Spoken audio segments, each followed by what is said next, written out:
My dad broke into my apartment and shouted, "Either you give me the money or I'll take it by force." So I calmly called the police and his face turned pale, and then my dad stood in my doorway, his face red with rage. His voice blasted through my apartment. "Either you give me the money or I will take it by force." I didn't flinch. I just pulled my cell phone out of my pocket and dialed. As soon as I said the words, "I'm calling the police," I saw the color drain from his face. He wasn't expecting that. He thought I'd back down, that I'd be scared, that I'd cave like I always did when it came to my brother, Ethan. But this time I was done. "Are you out of your mind?" he hissed, stepping forward and lowering his voice, but his eyes were still wild. I didn't answer. I held the phone to my ear, waiting for the operator to pick up. His hands clenched into fists, but he hesitated. I could see the wheels in his head turning. He was in his 60s, not in great shape, and he knew that if he laid a hand on me, he'd be the one in trouble. The reality of the situation was sinking in. "Forget it," he spat and backed away. "You're making a big mistake." I followed him to the door and closed it the moment he stepped out. I knew this wasn't over. This had all started because of Ethan. For years I had supported him, an unemployed alcoholic who refused to get a real job. Every time he ran out of money, he had an excuse. Rent was due, bills were piling up, his wife Lisa needed something, their son needed something. It never stopped. And each time, I gave in. I thought I would finally be free of it when I decided to help them buy a house. $70,000 in cash. A ridiculous amount of money, but I was tired. I thought if I helped them get their own place, they wouldn't need me anymore. I never expected to get the money back, but I saw it as a way to finally cut the cord. The problem was that Ethan never told our parents about the money. And I never would have found out what he was really planning to do with it if it wasn't for his son, Jake. Jake called me out of the blue, something he never did before. I could tell he was nervous. He said, "Uncle Oscar, you need to come get the money. I heard them talking. They're not buying a house. They're going to the casino." At first I thought he was exaggerating. But then he told me exactly what he had heard. Lisa had laughed and said, "Why waste it on a house? We can double it in one night." Ethan agreed, confident that he could win big. That was all I needed to hear. I went to their apartment the next day. I didn't call. I didn't warn them. I just showed up, walked in, and took back every last cent. Ethan screamed, Lisa cried, but I didn't care. I was done. I left and took my money with me. And Ethan? He said nothing to our parents. He was too ashamed. That was 2 weeks ago. Now their lease was almost up and they had nowhere to go. My parents expected them to move in with them, which neither of them wanted. Ethan smelled bad, he was always asking for money, and my dad had made it clear he didn't want him in his house. But that all changed when he found out about the money. Suddenly I was the bad guy. I had stolen from my own brother. I had ruined his future. And now my father was in my apartment trying to force me to give it back. But I wouldn't back down. And that was just the beginning. I thought that after my father stormed out, things would calm down. Maybe he'd go home, cool off, and realize how crazy he sounded. But I underestimated how deep this insanity ran. The next morning, my phone started to explode. Missed calls from my mother, a few from Ethan, even Lisa had tried to reach me. I ignored them all. Then a text from my mom. "We need to talk. It's urgent." I sighed and called her back. "Oscar," she said immediately.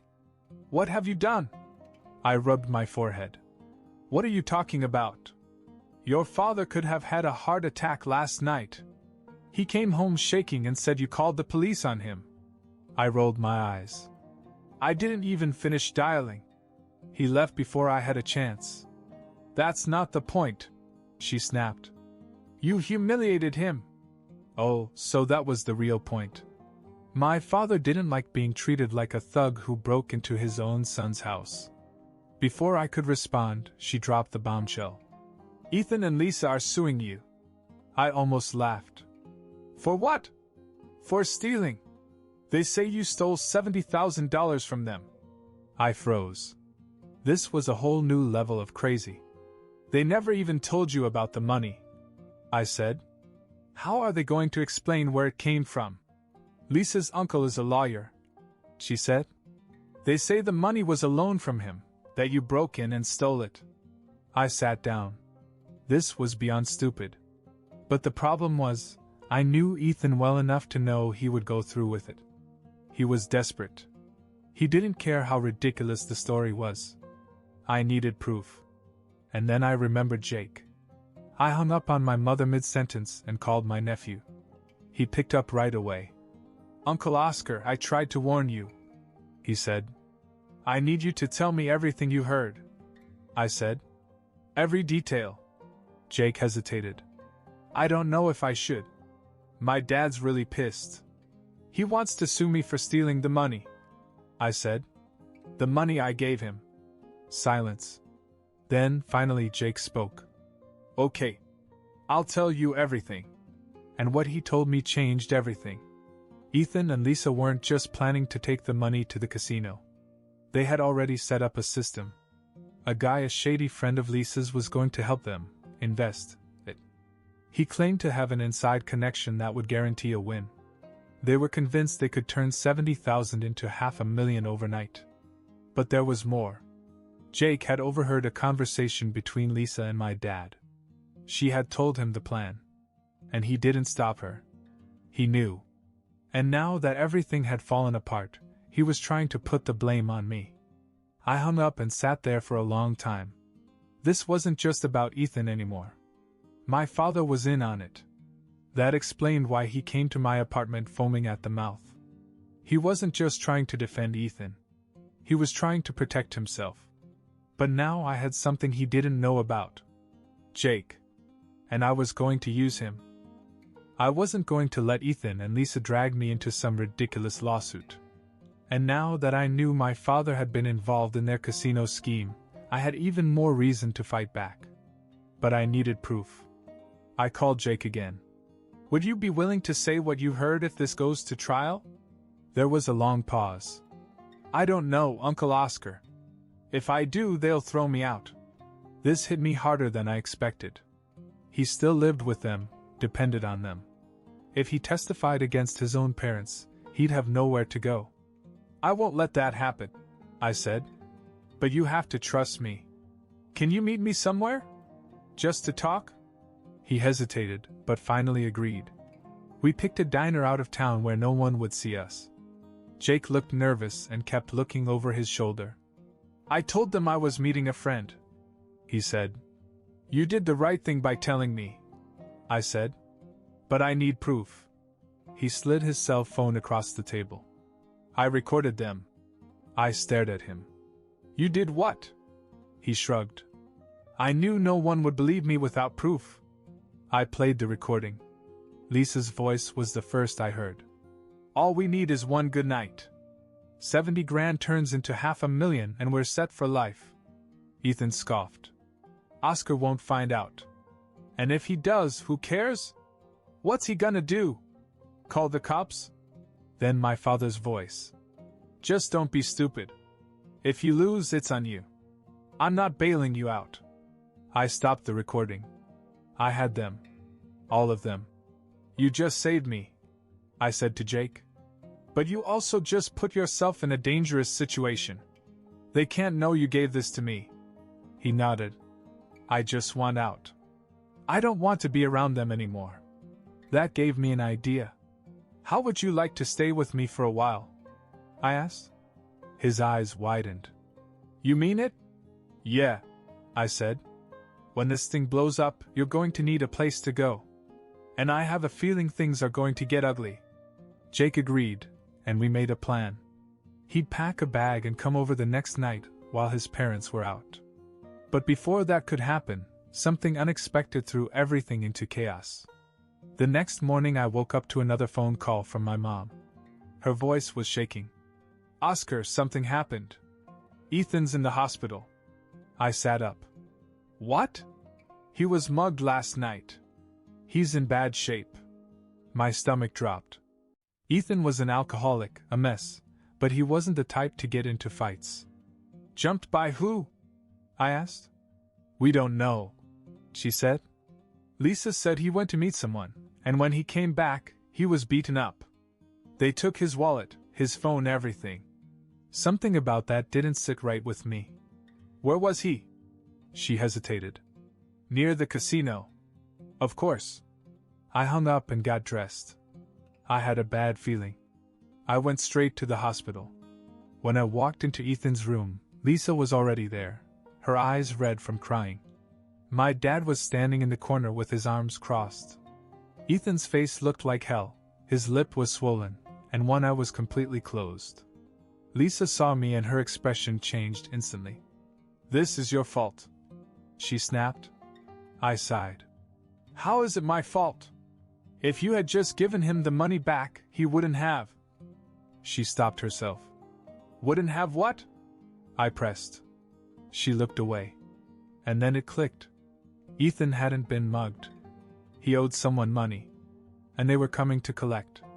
My father knew, too. I could see it in his face, the way he avoided looking at me.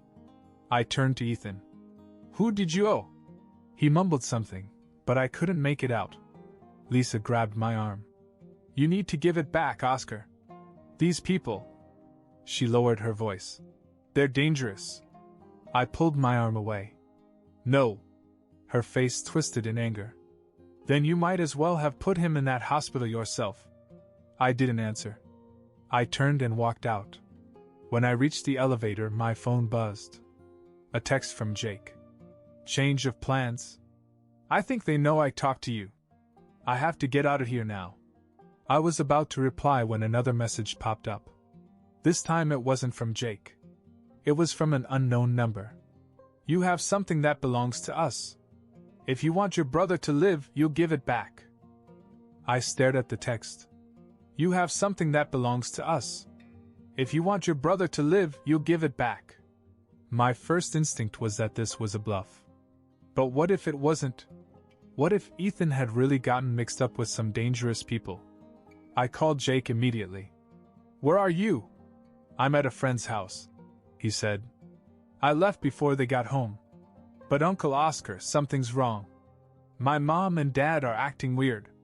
Like they're scared, but not in a normal way. I think they know I talked to you. Stay where you are, I said. I'll come get you soon. I hung up and went straight back to the hospital. I wasn't about to hand over $70,000 just because of a vague text message.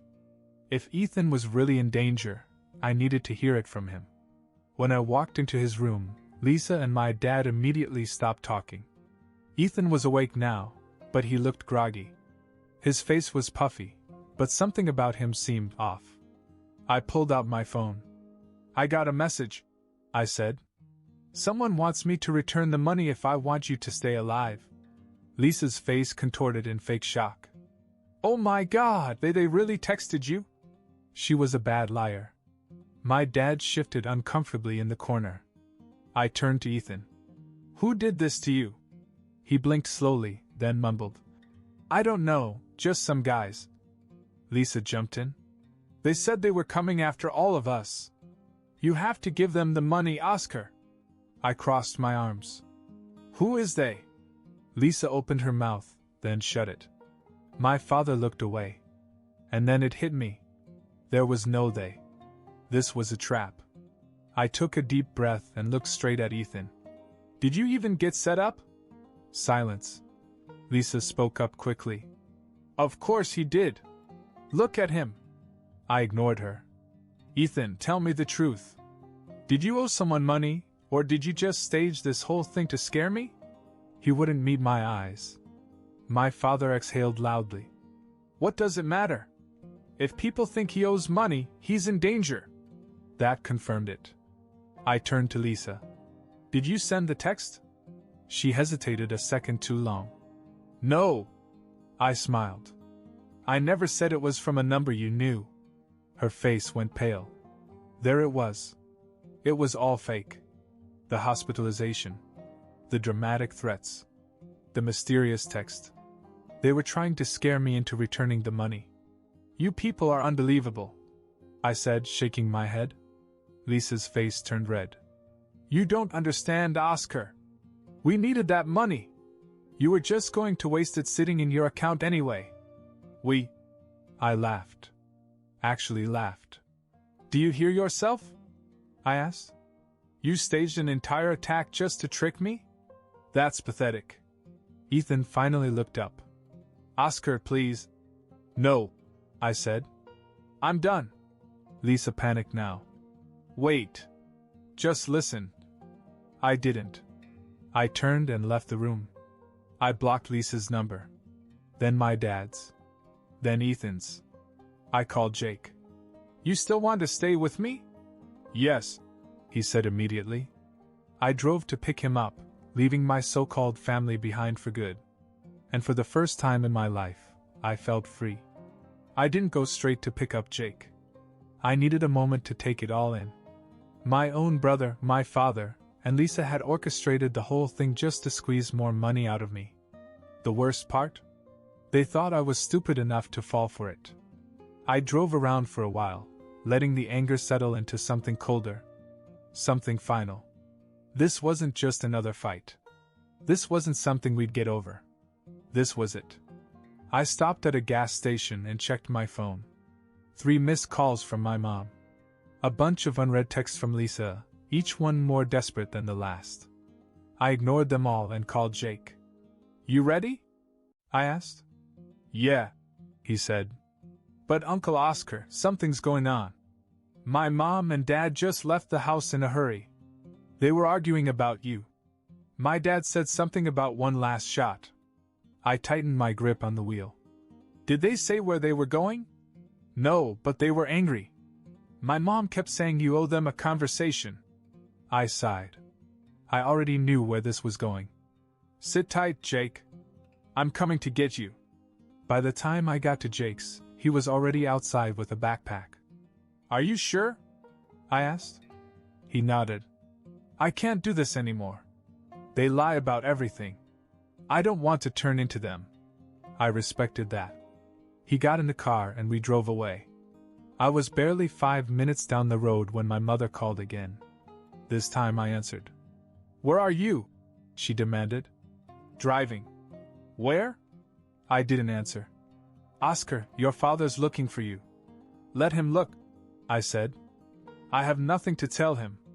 He just wants to talk, she said, but I could hear the tension in her voice. She was lying. I was about to hang up when Jake nudged me. I think I know where they went. I followed his gaze. There, parked in front of a diner, was my father's car. And sitting inside the diner, looking right at us, were my father and Lisa. They had been waiting for me. I sighed. All right. Let's get this over with. I pulled into the parking lot, parked, and got out. Jake hesitated, but I nodded for him to follow. Inside, my father and Lisa were already sitting in a booth. They looked up when I approached. Lisa spoke first. Oscar, just hear us out. I sat down across from them. You have 2 minutes. Lisa looked at my father, then back at me. We screwed up. But it doesn't have to be the end of the family. We can fix this. We just need money? I interrupted. She flinched. My father leaned forward. Listen, son. We're family. You don't turn your back on family.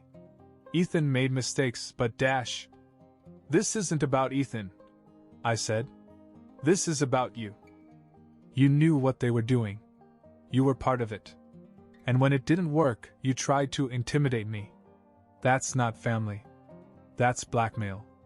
Lisa's voice wavered. We were desperate, Oscar. We thought that I'd be stupid enough to fall for it. Silence. I pushed my chair back and stood up. I'm done. You can keep lying to each other, but I'm out. Lisa started to cry, but I felt nothing. My dad just stared at me like he couldn't believe I was really leaving. I turned and left.